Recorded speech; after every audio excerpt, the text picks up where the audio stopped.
In the government's latest push, Sri Lankan warplanes destroy the hideouts of the Tamil Tiger separatists.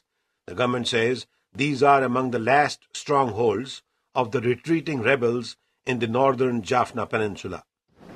Days later, a Tamil Tiger suicide bomber blows herself up at a government facility and kills 20 soldiers, also in Jaffna. For 25 years, the Tamil Tigers, popularly known by its acronym the LTTE, have been fighting against alleged discrimination and for a separate Tamil homeland. The Sinhalese majority government says it is close to finishing off the rebels. Nothing will be discussed with them.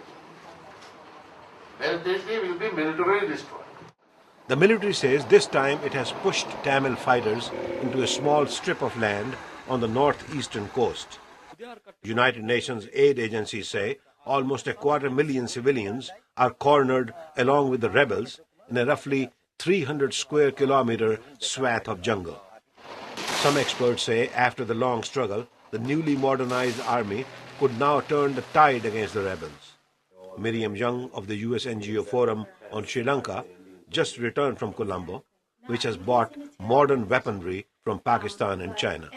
If you combine that with the fact that pretty much the whole international community, one by one, banned the LTTE, worked on really cutting off their funding.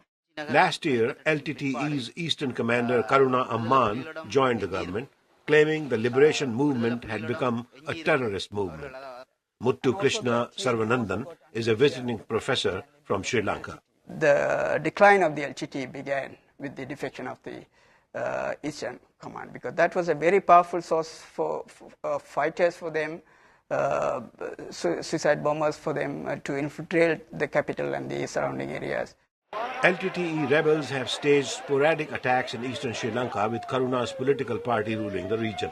Young says the government hopes it can use the eastern model in the north.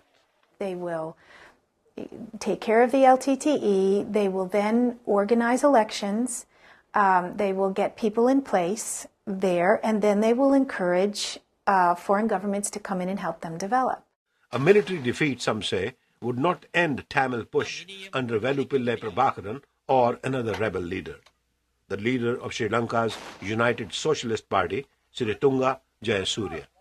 By winning the war by the military means is not going to find the end to the national question. On a Sri Lankan beach last week, 400 trapped civilians were evacuated. The Sri Lankan Navy ferried them, many who were injured, into a government safe zone. Humanitarian groups express concern over the plight of those who remain trapped in what is a shrinking war zone. Miriam Young.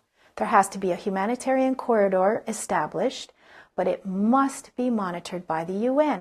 Miriam Young says it is time for the international community to raise the issue at the UN Security Council to save Sri Lanka's Tamils who have been displaced again and again in the past 2 decades. Ravi Khanna, VOA News, Washington.